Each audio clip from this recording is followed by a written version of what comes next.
bestseller of its type, 2,500 copies sold to date.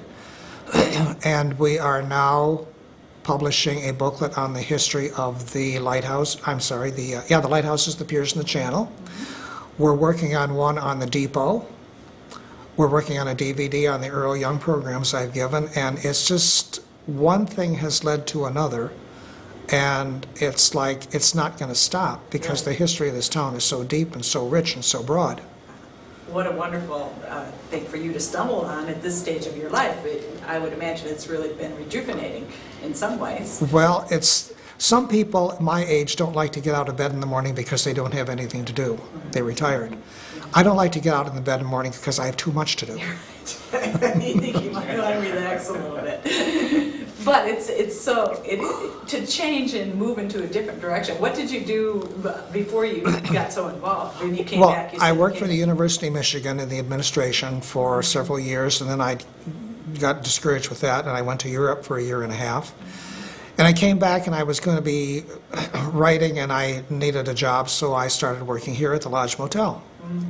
And then that ended in 2000, and I was sort of thought I was going to be semi-retired by that time, and it just didn't happen. Right.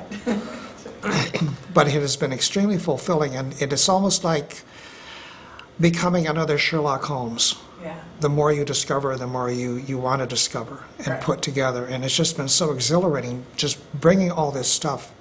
The Bob Miles book, I often tell people, it wasn't, the agony of the book was not having to scrounge to find something to put in. It's what we, and I mean we, 5 other people, the committee, had to leave out. Okay. We could have had a book that, we could have had an encyclopedia. Right. There's so much information about Charlevoix. Right. Well, that's, again, it's a wonderful, rich resource that more of us should tap into. And we are now in the process of digitizing the photo collection. I have over 9,600 on the computer now. We just passed the 8,000 mark in search capability on several of them. Wow. And that is going to probably grow into, when we're done, if we're ever done, grow into a collection of about 15,000 photographs. And according to an article in the New York Times, we are even ahead of the Smithsonian Institution and the Library of Congress. Wow. That is very impressive. Good for you. That's a tremendous accomplishment. You had mentioned that your mother was on the board and your dad in the 70s of the Historical Society. Do you have, did it start before that? Was there always a Historical Society? The Historical Society in Charlevoix started in 1879. Okay. Yeah, and they were quite an active concern even up into the 1910s, 1911s. Then it sort of petered out. And they tried a couple of times to get it going, and it just didn't happen. Well, a group got together in 1972, and they finally determined that they were going to build something to last, and they did. And the problem was that they would meet in the basement of the Charlevoix, it's now called the First State Bank, on the corner of Clinton and State Street, next door to the Harsha House Museum. Everything was scattered all over town, all the artifacts, the photographs, and they needed a central point, a focal point, and they wanted to build a museum on Park Avenue below the water tower. And that didn't work out. But then in 1978, Anne Harsha, who was a spinster, was found to be terminally ill. And 2 of the directors, I think, Louis Orlowski and Dale Boss, maybe it was Bill Price and Dale Boss, but Dale was one of the 2. I think he did mention that when he did his interview with us. They went to her with the idea of approaching her, since she had no heirs, of deeding the house over to the Historical Society as a permanent home, and she agreed. Oh. With the stipulation it always be known as the Harsha House, in honor of the family. And I think Dale told me she sold it for $1. And she did pass away, lovely lady. And we got the house in July of 1979. And it's been added on for the museum premises since then, and air-conditioned. Well, that's a good thing. That helps in keeping things, doesn't Yes. temperature control, Oh, yes. preserve things. And humidity control, yeah. And we are having a terrible storage problem now. We have 2 storage units, and we've outgrown those. And the things just keep coming in and coming in. At times, it's like Niagara Falls. Yeah.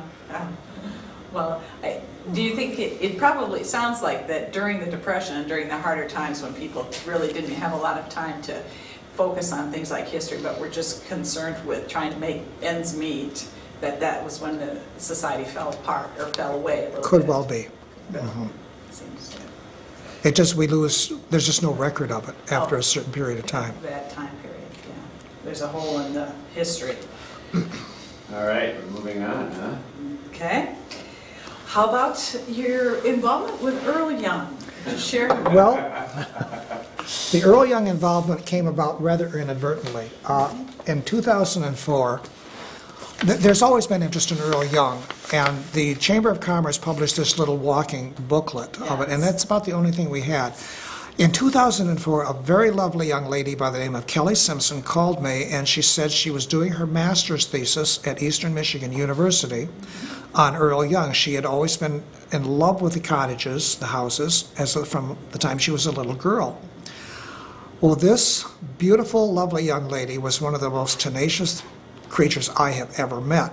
And she burrowed into county records, she burrowed into city records, she burrowed into our records, and for the first time we had a chronology of this. It was done as a scholarly thesis. She did a beautiful job, took most of the color photographs herself.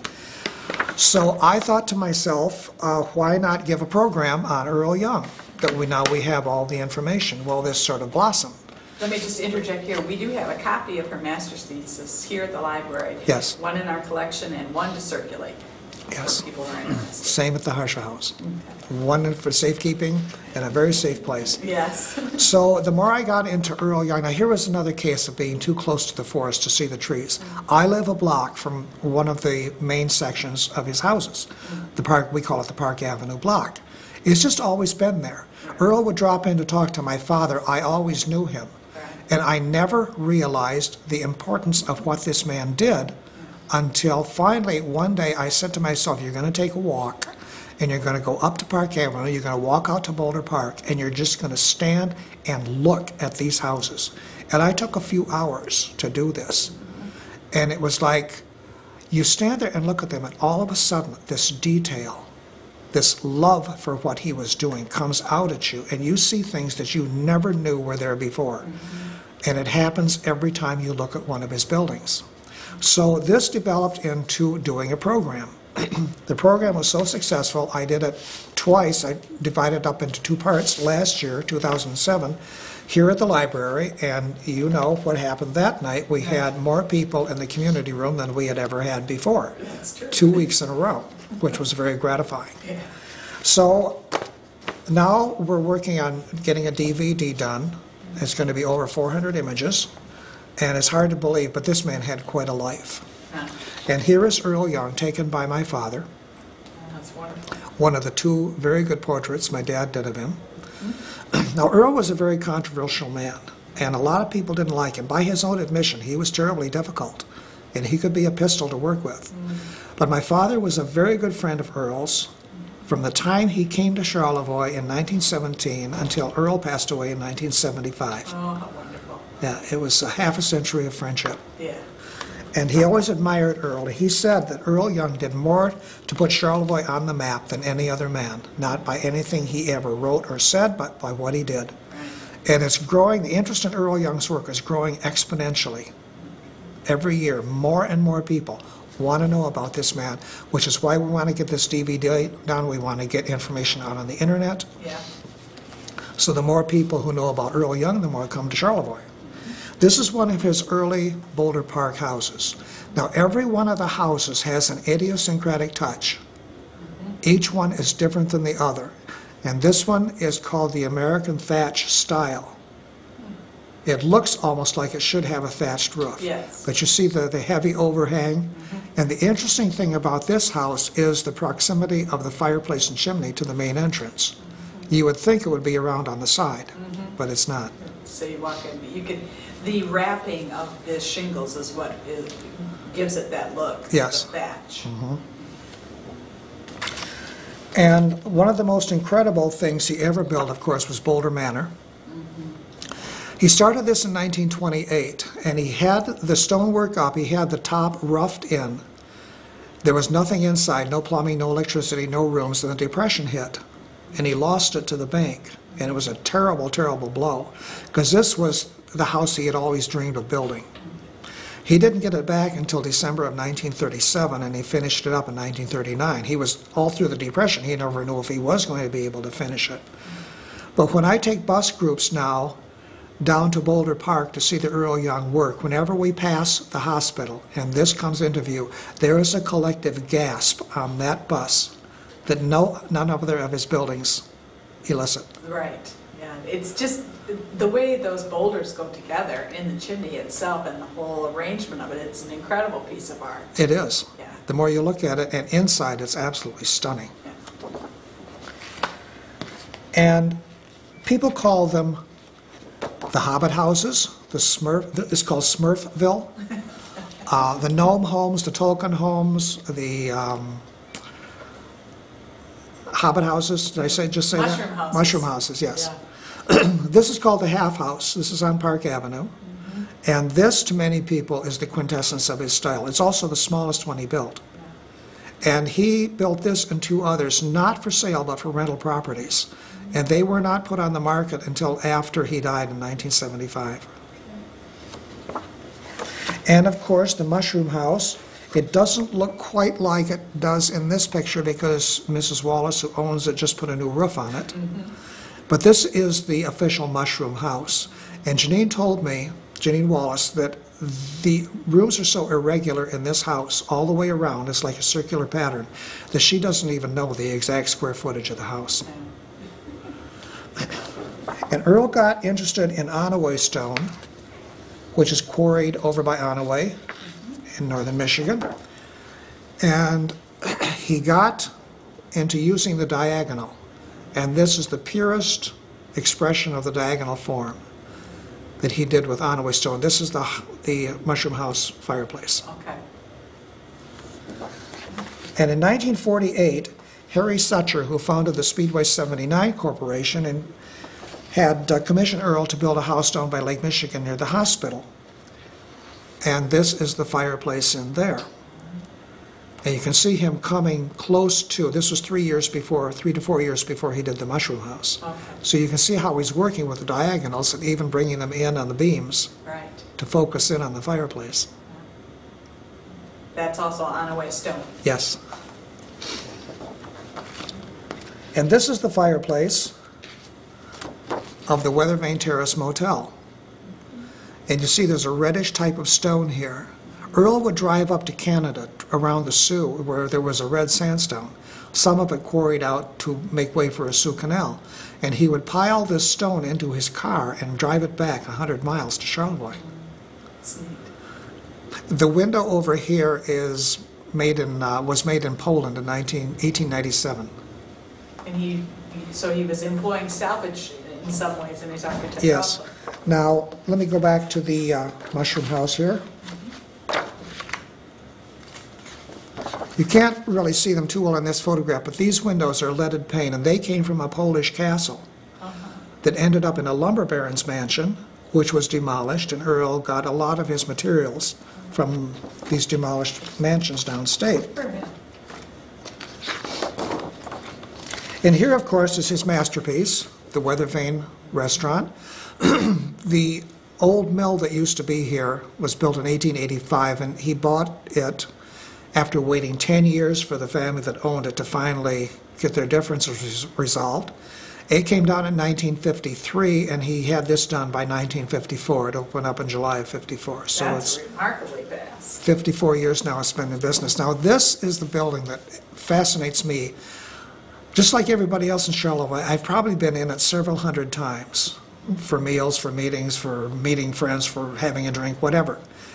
You go in and there's always something new to look at. Some little detail that you've never noticed before. The same with walking around it. Why did I never see this before? That to me is a true work of art. Yeah. Something that constantly whets your interest. Now, there's a story about almost losing it in the early 1970s, which is way too long to narrate here, but it will be in the story on the DVD. On the DVD. Yes. Okay. When we had tremendously high water, there were no revetments here, then you can imagine what was starting to happen. Right. The earth was starting to move right out from under it. And I had to include this because this is the boulder that's the capstone of the fireplace. Now the story of this is when they were building the roads at Boulder Park in 1928, his workmen were going along and they came to this stone that was sitting 18 inches out of the ground. So they started excavating it and they kept going deeper and deeper and deeper and deeper and they couldn't get it up. But they had this face exposed and they called Earl over to look at it and it reminded him of the highway system of the lower peninsula of Michigan. Oh my. So he knew he had to have it. So they got a team of horses and some chains. They finally got it dug out. And they hauled it into the woods a quarter of a mile away, dug another hole, and buried it. And it lay there for 26 years before he knew what he was going to do with it. But when it came, Very tragic. now the story he tells is, they went back to the stone. He dug out the earth around it, climbed down in the hole, and he took the measurements. He kept them in his head. So he thought. So when 1954 came along and it was time to put this in, it was going down by crane and they had left a hole in the rafters to bring it down. And they hit this roof and it was 11 inches too narrow. So the workmen were just fit to be tied. They were so exasperated with him and he joked that it had lain in the ground so long that it grew. So probably somebody believes that can happen, eh? So they had to hoist it back up, and then they got it down. Well, when it came down, these two stones were placed to receive it. And it was so heavy that the floor in front started to tilt upwards, and everything back there started to sink. So up it went again, and it's hung suspended, according to his daughter Virginia, for 4 days. Wow. And they dug out from underneath it, they reinforced, they put steel beams. They even put steel beams out into the pavement of Pine River Lane. Yeah. And it's a good thing they did because when the boulders outside went up, one was found to be 14 tons and they had to split it in two to make it fit. Incredible. So this is one of the most incredible things in Charlevoix, Yeah. is this bone. It weighs 9 tons, just over 9 tons. And he probably didn't know that until, horses move 9 tons. I mean, we can't conceive of that today, that it was the horses who first moved this thing. Right. That's incredible. And his own house that he built on Park Avenue in 1946-47, this is the back on Clinton Street, and this is what he did with Onaway stone. It's like it coming down in waves all the way to the pavement. Every time I walk down this block, I just have to stand and look at it.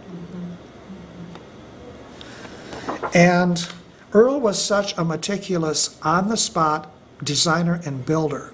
He had to be present at the placement of every stone, of every window, of every eave, of every piece of wood. He never drew a plan, he never drew up a blueprint, and that's why his work couldn't travel, and that is why he didn't really become as famous as he could have been. He was written up in Holiday Magazine, and that's about nationally as far as it went. But he really didn't seem to care because Charlevoix was his prime love. He was passionate about this town and the beautification of the town. There was only one building outside of Charlevoix that he was finally convinced to build, and it was done for a Mr. Gittleman, who owned the Gittleman women's clothing chain, and that was in Alma, Michigan, and this is it. It's almost on the lines of the Sutter House, long and low. Long and low, yeah. Also might have been one of the reasons he's not doing blueprints or drawings, that people conceived that he was difficult to work with. Well, not really, because he really didn't know from one day to the next exactly what he was going to do. He would sit at the kitchen table with Irene the night before, and he would jot on pieces of paper and stick them in his pocket, and those were his plans. And she would then sound him out on what he thought he might want, and she, in her turn, she was a good artist in her own right, Irene was, she would then draw up a plan and slip it to the workman on the sly without him knowing about it. That's an interesting anecdote. So it was, well, I'll tell you an anecdote about the roof of the mushroom house. Janine told me this. When it came time to redo it, which was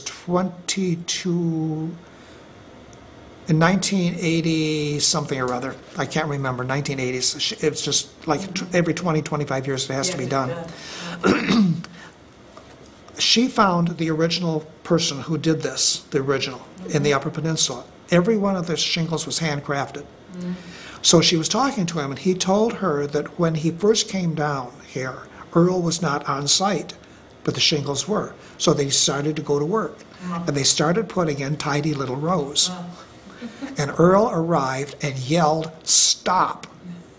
And he took up a handful of shingles, like a deck of cards, and he threw them on the ground, one by one, helter-skelter, random. And he said, "This is how I want them to look." So they took everything off and started over. And the ultimate, most of us don't think of an architect being a person who works like a painter, you know, at the moment, spontaneously. And it sounds like from your description, that's precisely how he did work. That's interesting you should say that, because that is exactly how he described himself as working. Okay. He said, "Detail, that's the secret of my success. I build houses like you would paint a picture." That is interesting. So Well, it good was, for me, I got it. it was 31 buildings in 50-some years, and it was an amazing legacy that he left to this town. Yeah. So how well known is he around there? Getting more and more. People come to Charlevoix with the express purpose of seeing nothing but the Earl Young houses. Now, I'll tell you an interesting story. I do these what are called step-on tours for buses that come for the Chamber of Commerce. And every once in a while, they're running late. They don't have a chance to see the whole town. So I say, "I know exactly what I'm going to show you." Right. And we go down to Boulder Park, and we